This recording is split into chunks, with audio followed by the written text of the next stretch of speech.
Okay, this next question is for Gary O'Bannon, HR issue around COVID-19.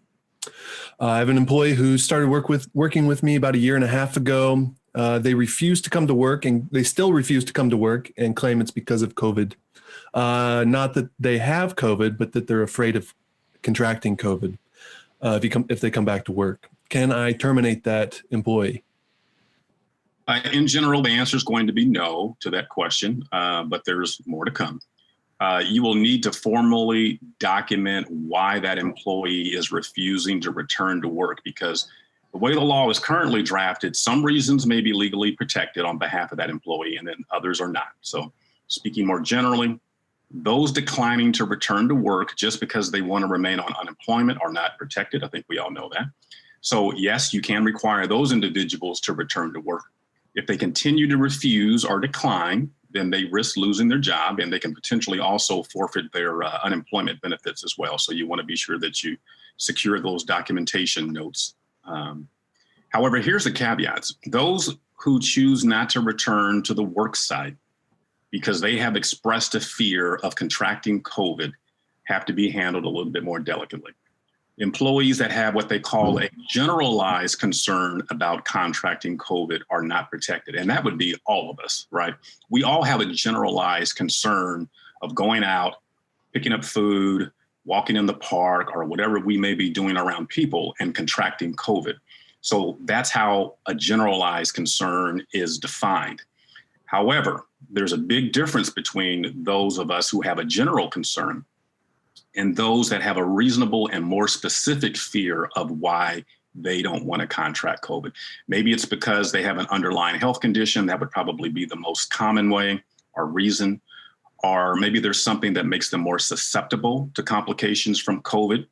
They are put in a different category. So even those that have a mental disability because it causes them to react more extremely to these types of risk are also treated differently.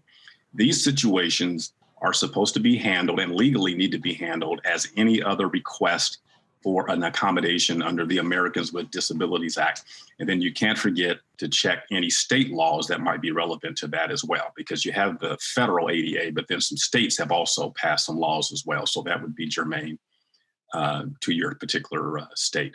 But again, if you have the availability, be sure to seek legal counsel, because these are knotty issues, and I would not recommend that any one supervisor or manager take this upon themselves. If you have an HR department or anybody that you can reach out to, then this would be one of the cues in order to do that.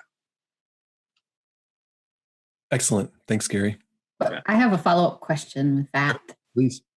What if the person lives with someone that is high risk, and that's why they fear going back?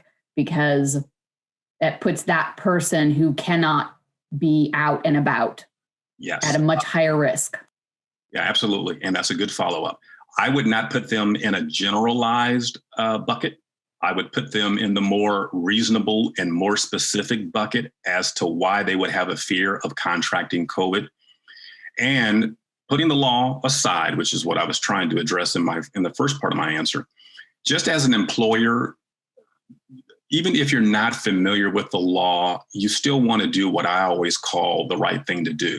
So the right thing to do in that particular situation is certainly to give that great consideration and to put them also in that reasonable and more specific bucket as to why they don't want to come back to work. They're not being obstinate.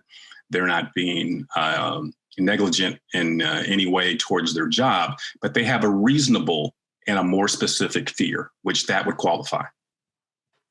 Okay. Would there be documentation or something that would need to be provided? Because you're not talking about the employee anymore. You're now talking about somebody else who the employer has zero to no contact with.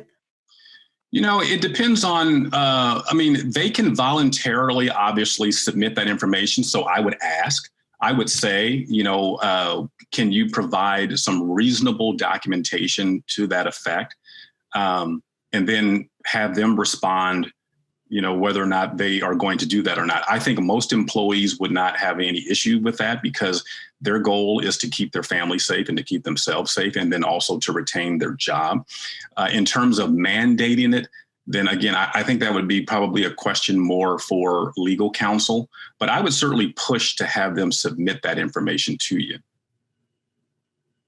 Gary, I had this question with a client earlier during COVID, the same exact question. And yes, definitely legal counsel. One of the opportunities to think about, though, too, is the job. Is it able to be done in a virtual environment, in a remote environment? Is there a different job that that person could potentially take on as well, too, that they aren't back in the office setting or the work environment setting?